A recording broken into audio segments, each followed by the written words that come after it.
Hi పిల్లలు. Hi hello కథల ప్రపంచానికి స్వాగతం. ఈరోజు ఒక సరికొత్త కథతో మీ ముందుకు వచ్చేసాం. ఇంకా ఆలస్యం చేయకుండా కథ మొదలు పెట్టేద్దాం పదండి.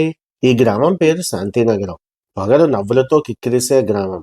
కానీ రాత్రి అయితే ఈ గ్రామం వెనుక ఉన్న పులిమంచి అనే గుట్ట మీద ఒక వింత శబ్దం వినిపిస్తూ ఉంటుంది. అక్కడికి ఎవ్వరూ వెళ్ళరు. అక్కడ ఎవరో నవ్వుతారు. మంచు మబ్బుల్లో ఏదో వెలుగులు కనిపిస్తాయి అని పెద్దలు చెబుతూ ఉంటారు. కథలా అనిపించిన ఈ మాటల్లో ఒక రహస్యం కూడా దాగి ఉంది. ఇదిగో రాజు, తెలివైనవాడు, ధైర్యవంతుడు. ఏదైనా విషయాన్ని కొత్తగా చూసే ఆసక్తి అతనిలో ఎప్పుడూ ఉంది. ఒకరోజు స్నేహితులు రాజుతో అన్నారు, రాజు, రాత్రి పులిమంచి గుట్టపైన ఎవరో తిరుగుతున్నట్టు కనిపించిందంట. ధైర్యం ఉంటే నువ్వు వెళ్ళి చూడు అన్నారు. రాజు నవ్వుకుంటూ, నేనే చూస్తా, ఆ రహస్యం ఏంటో ఈ రోజే కనుక్కుంటాను అని అన్నాడు. ఆ రోజు రాత్రి రాజు ఒక లాంతర పట్టుకొని అడవిలోకి బయలుదేరాడు. లాంతర వెలుగు తప్ప అడవి మొత్తం చిమ్మ చీకటిగా ఉంది. గాలి చెట్ల మధ్యలోంచి వీస్తూ విచిత్రమైన శబ్దాలు చేస్తోంది. కాని రాజు ఆగలేదు. అతనిలోని ధైర్యం అతన్ని ముందుకు నడిపించింది. ఇంతలో ఒక్కసారిగా ఎక్కడి నుంచో చిన్నపిల్లల నవ్వులు వినిపించాయి.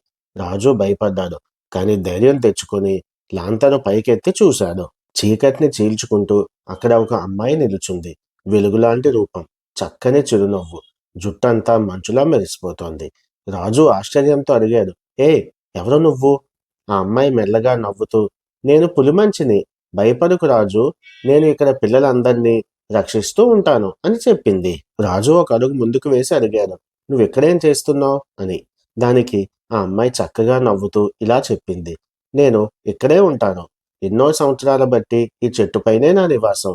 అడవిలోకి వచ్చే చిన్నపిల్లల్ని ఇక్కడ ఉన్న అడవి దెయ్యం నుంచి నేను రక్షిస్తూ ఉంటాను అని చెప్పింది. ఇలా వాళ్ళు సంభాషణలో ఉండగానే అడవిలో ఒక భయంకరమైన గర్జన వినిపించింది. పులిమంచి భయంతో రాజుని వెనక్కి లాగింది. మంచు మధ్యలోంచి పెద్ద కళ్ళతో ఒక భారీ నీడ ముందుకు వచ్చింది.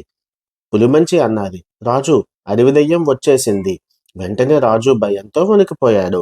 పులిమంచి అడవి దెయ్యంతో అన్నది, రాజు నా స్నేహితుడు, అతనికి హాని చెయ్యకు అని. కాని అడవి దెయ్యం నవ్వింది.